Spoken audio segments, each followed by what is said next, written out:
اور ہم نے تم کو 7 آیتیں جو نماز میں دہرا کر پڑھی جاتی ہیں یعنی سورہ الحمد اور عظمت والا کلام عطا فرمایا ہے۔ ہم نے کفار کی کئی جماعتوں کو جن کو فوائد دنیاوی سے نوازا ہے، تم ان کی طرف رغبت سے آنکھ اٹھا کر نہ دیکھنا اور نہ ان کے حال پر رنج و غم کرنا، اور مومنوں کے ساتھ تواضع سے پیش آنا۔ توبہ کرنے والے، عبادت کرنے والے، حمد کرنے والے، روزہ رکھنے والے، رکوع کرنے والے، سجدہ کرنے والے، نیک کاموں کا امر کرنے والے اور بری باتوں سے منع کرنے والے، اللہ کی حدوں کی حفاظت کرنے والے، یہی مومن لوگ ہیں۔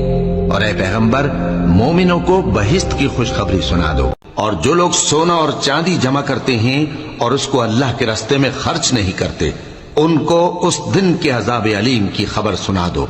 جس دن وہ مال دوزخ کی آگ میں خوب گرم کیا جائے گا، پھر اس سے ان بخیلوں کی پیشانیاں اور پہلو اور پیٹھیں داغی جائیں گی، اور کہا جائے گا کہ یہ وہی ہے جو تم نے اپنے لیے جمع کیا تھا، سو جو تم جمع کرتے تھے اب اس کا مزہ چکھو۔